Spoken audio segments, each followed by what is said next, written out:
आज बहुत काकुति मिनत हे कहउछन्ती देवराज इंद्र आज्ञा कहिले कोन कहले देवगुरु बृहस्पति आपण मते गोटे थर मात्र क्षमा कर क्षमा आ मु एमिति केबे हेले करबी नाही आज्ञा मना कर देछन्ती कहले 12 वर्ष पर्यंत तुमे नारायण को निकट तपस्यारत जीवन काटिबो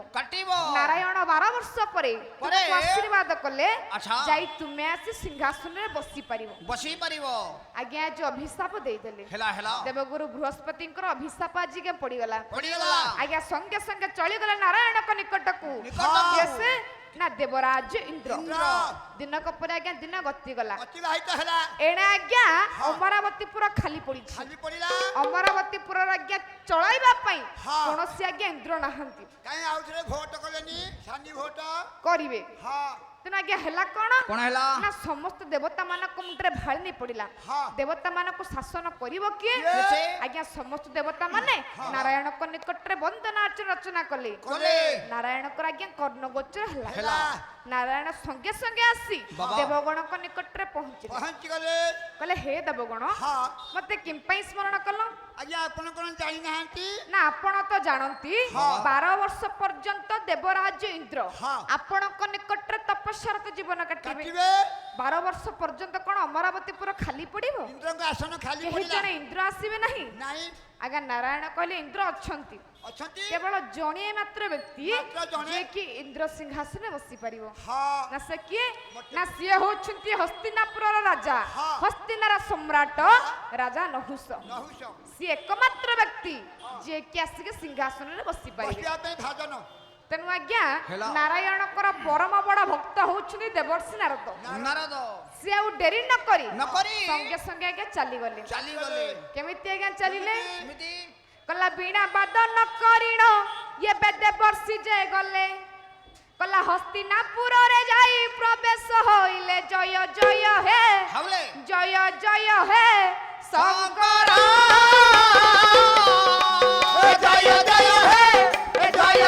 हे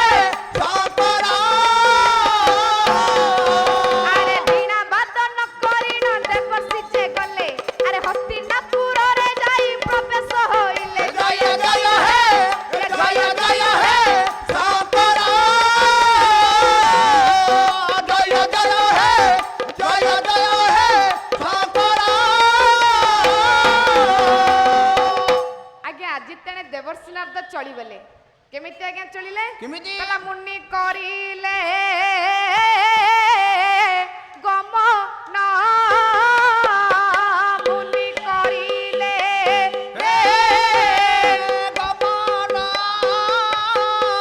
मुन्नी करिले गम ना मुन्नी करिले गम ना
ଯେତେବେଳେ ହସ୍ତିନା କଟକରେ ଯାଇ ପହଞ୍ଚି ଗଲେ ଦେବର୍ଷି ନାରଦ ନାରଦ ଏଇ ସମୟରେ ଆଜ୍ଞା ହେଲା କଣ କଣ ହେଲା ନା ରାଜା ନହୁଷ ତେଣେ ରାଜ ସିଂହାସନରେ ଆଜ୍ଞା ବସିଥିଲେ ବସିଥିଲେ ଦେଖିଦେଲା ଆଜ୍ଞା ଦେବର୍ଷି ନାରଦ ଆଜି ହସ୍ତିନା ଅଭିମୁଖୀ ଆସୁଛନ୍ତି ଆଜ୍ଞା କଲେ କଣ ଆପଣ ମାନେ ଯେତେବେଳେ ଆଜ୍ଞା ଦେଖନ୍ତି ଆପଣ ଘରକୁ କଣ ସମ୍ପର୍କୀୟ ଆସନ୍ତି ବା ଅତିଥି ମାନେ ଆସନ୍ତି ଆପଣ ସଙ୍ଗେ ସଙ୍ଗେ କରନ୍ତି କଣ ତାଙ୍କୁ ଆସନରୁ ଆମେ ଉଠି ତାଙ୍କୁ ଆଗ ପାଣି ମୁଠେ ଗୋଡ଼ ଧୋଇବାକୁ ଦେବା ନମସ୍କାର କରିବା ଆଗ ନିଶ୍ଚିତ ଭାବରେ ଆଗ ନମସ୍କାରଟେ ଜଣେଇ ତାଙ୍କୁ ପାଣି ମୁଠେ ଗୋଡ଼ ଧୋଇବାକୁ ଦେବା ତାପରେ ଆସନ ଖଣ୍ଡିଏ ବସିବାକୁ ଦେବା ତାପରେ ଦୁଃଖ ସୁଖ ଅଲଗା କଥା ହଁ ହଁ ତେଣୁ ଆଜ୍ଞା ଆଜି ଦେବର୍ଷି ନାରଦଙ୍କୁ ଦେଖି ହଁ ରାଜା ନହୁଷ କଲେ କଣ କଣ କଲେ ନା ପରମ ଶାସ୍ତ୍ର ଭାଗବତ ଭାଗବତରେ ଆଜ୍ଞା ଅତିବ ଜଗନ୍ନାଥ ଦାସ କଲମ କଲେ କଣ କଲମ କଲ କଲେ ଅତିଥି ଆଗ ମନ ଦେଖି ଅତିଥି ଆଗ ମନ ଦେଖି ଅତିଥି ଆଗ ମନ ଦେଖି ଅତିଥି ଆଗ ମନ ଦେଖି ଉଠିଲେ ଆସନରୁ ଦେଖି ଉଠିଲେ ଆସନ ଉପେକ୍ଷେ ଆଜ୍ଞା ଯେତେବେଳେ ଦେଖିଦେଲେ ସାଉଣ୍ଡ ଦିଅ ଯେତେବେଳେ ଆଜ୍ଞା ଦେଖିଦେଲେ ଆଜି ଦେବର୍ଷି ନାରଦ ହସ୍ତିନା ଅଭିମୁଖୀ ଆସୁଛନ୍ତି ସଙ୍ଗେ ସଙ୍ଗେ ଆଜ୍ଞା ରାଜ ସିଂହାସନ ଉଠି ପଡିଲେ ଜୟରେଇ ଦେବର୍ଷି ନାରଦ ଗୋଟେ ପ୍ରଣାମଟିଏ କଲେ ପ୍ରଣାମଟେ କଲେ ଆଜି ଦେବର୍ଷି ନାରଦଙ୍କ ରୂପଟିକୁ ଦେଖୁଛନ୍ତି ହଁ କିଏ ସେ ଯଜାତ୍ନରେଶ ନହୁଷ ରାଜା ନହୁଷ ନହୁଷ ରାଜା ନହୁଷ ଆଜ୍ଞା ଦେଖୁଛନ୍ତି ହଁ ଆଜ୍ଞା ଦେବର୍ଷି ନାରଦଙ୍କ ରୂପଟି କିପରି ହୋଇଛି କିପରି ଥିଲା ଲେଖିବା ପାଇଁ ଗଲେ ଆଜ୍ଞା ବିନୋଦପଡାର କବି କବି କେତନ ଗୌରଚରଣ ସାମନ୍ତ ସିଂହାର ପଦୁଟି ନାଟା ତ ବଡ ହେଲା ଦେଖି ଗୀତ କେମିତି ହେଇଛି ଗୀତ ମଧ୍ୟ ତାଠୁ ଉଚ୍ଚ ଦେଖି କୋଟିର କେମିତି ଲେଖିବା ପାଇଁ ଗଲେ ଆଜ୍ଞା କିଏ ସେ ହଁ। ନା କବି କେତନ ଗୌରଚରଣ ସାମନ୍ତ ସିଂହାର ପଦୁଟି ଗୋଟିଏ ପଦ ଲେଖିଲା ଆଜ୍ଞା କଣ କଣ ଥିଲେ କଲା ଗରିକ ଦୁକୁଳ ହାଉଲେ ହାଉଲେ ଏବେ ରୁଦ୍ରାକ୍ଷର ମାଳ କଲା ବିପଞ୍ଚି କରରେ ବାবা ये शोभित विपंची কররে শোভিত রে ভোলা आहा विपंची কররে शोभित आहा गौरिक दुकुळ रुद्राक्षर माळ गौरिक आहा रुद्राक्षर आहा विपंची कररे शोभित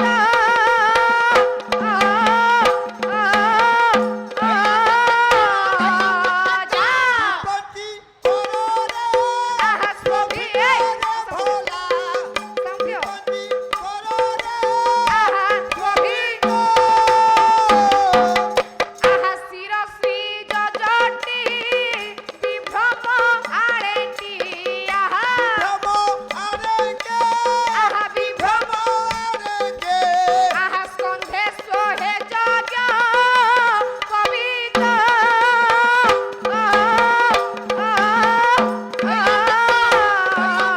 जा সন্দেশ হে জাগ পবিত্র রে ভোলা आहा সন্দেশ स्कंधे হে জাগ পবিত্র आहा पादुका कुमारी मन जाने चढ़ी आहा পাটুকা কুমারী आहा মন জানে চড়ে आहा पादुका कुमारी मन जाने चढ़ी आहा পাটুকা কুমারী মন জানে চড়ে आहा मुखे हरि नाम घोषित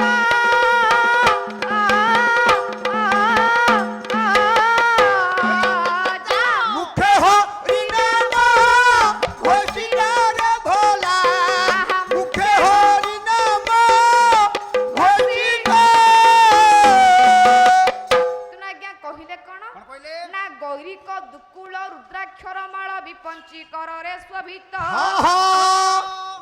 ନା ଦେବର୍ଷି ନାରଦ ଆଜ୍ଞା ଗେରୁଆ ବସ୍ତ୍ରଟେ ପିନ୍ଧିଛନ୍ତି ହଁ। ପରିଧାନ କରିଛନ୍ତି ହେଲା ହସ୍ତରେ ବିପଞ୍ଚି ବୋଲନ୍ତି ଆଜ୍ଞା ମହତି ବିଣାଟି ଆଜ୍ଞା ମହତି ଧରିଛନ୍ତି। ବିନାଟି ଅଛି କଲା ସ୍କନ୍ଧେ ସ୍ୱହେ ଯଜ୍ଞ ପବିତ୍ର ପବିତ୍ର କାନ୍ଧର ଆଜ୍ଞା ଗୋଟେ ଯଜ୍ଞ ପଇତେଟେ ପକାଇଛି ପଇତା ପଡ଼ିଯିବ ଗଳାରେ ଗୋଟେ ରୁଦ୍ରାକ୍ଷର ମାଳଟି ଆଜ୍ଞା ପକାଇଛନ୍ତି ହେଲା ବାଜା ଲୋକ ତ ଗୋଟେ ମାଳ କଲା ଶିର ସିଜ ଜଟି ବିଭ୍ରମ ଆଣେଠି ହଁ କନ୍ଧେ ସୁହେ ଯଜ୍ଞ ପବିତ୍ର ପବିତ୍ର ଆଜ୍ଞା ଆଜି ଦେବର୍ଷି ନାରଦଙ୍କର ଜଟାଟା ଏହିପରି ହୋଇଛି ହଁ ସତ୍ୟ ଯେପରି ବିଭ୍ରମ ଆଣୁଛି ହଁ। ଭଗବାନ ଶିବ ଶଙ୍କର ଆସିଗଲେ କି ହଁ କଲା ପାଦୁକାକୁ ମାଡ଼ି ମନ ଜାନେ ଚଢି ଚଢି ମୁଖେ ହରିନାମ ଘୋଷିତ ଘୋଷିତ ପାଦୁକା ବୋଲ ତ ଆଜ୍ଞା କଠଉକୁ ପିନ୍ଧି ହଁ। ଆଜି ମନ ଜାନ ଢିଙ୍କିରେ ବସି ବସି ଆଜି ନାରାୟଣ ନାରାୟଣ ନାରାୟଣ ହଁ। କହି ଯାଇ ପହଞ୍ଚି ଗଲେ ହସ୍ତିନାପୁର ହସ୍ତିନା କଟକରେ ପହଞ୍ଚିଗଲେ ଆଜି ତେଣୁ ଆଜ୍ଞା ହସ୍ତିନା କଟକରେ ସିଂହାସନରେ ଅବସ୍ଥିତ ଅଛନ୍ତି ରାଜା ନହୁଷ ନହୁଷ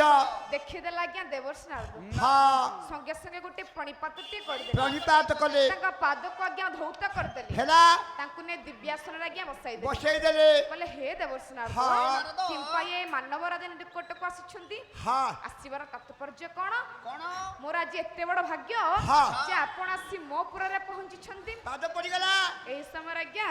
ଦେବର୍ଷି ନାରଦ ଉତ୍ତର ଦେଲେ ହଁ କହିଲେ ରାଜା ନହୁଷ ହଁ। ମୋର ଆସିବାର କୌଣସି କାରଣ ଅଛି ଏ କାରଣ କଣ କହୁନା ନା କାରଣ କଣ ହଁ ନା ତୁମ୍ଭେ ଜାଣିଛ ଗୋଟିଏ କଥା କଣ ବର୍ତ୍ତମାନ ଦେବରାଜ ଇନ୍ଦ୍ର ହଁ। 12 ବର୍ଷ ପର୍ଯ୍ୟନ୍ତ ହଁ। ନାରାୟଣଙ୍କ ନିକଟରେ ତପସ୍ୟାରତ ଜୀବନ କାଟିବେ ହଁ ହଁ 12 ବର୍ଷ ପର୍ଯ୍ୟନ୍ତ ତ ଆଉ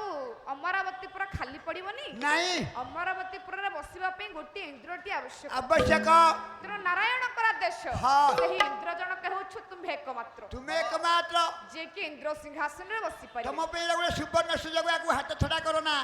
ଆଜ୍ଞା ସଙ୍ଗେ ସଙ୍ଗେ ହଁ ଏହି କଥାଟି ଶୁଣିବା ଏହି ସମ୍ବାଦରେ ଶୁଣି ଖୁସି ହେଇଗଲେ ଆଜି ମନରେ ଆଜ୍ଞା ବହୁତ ଉତ୍ସାହ ଜାଗ୍ରତ ଆନନ୍ଦିତ ହେଇଗଲେ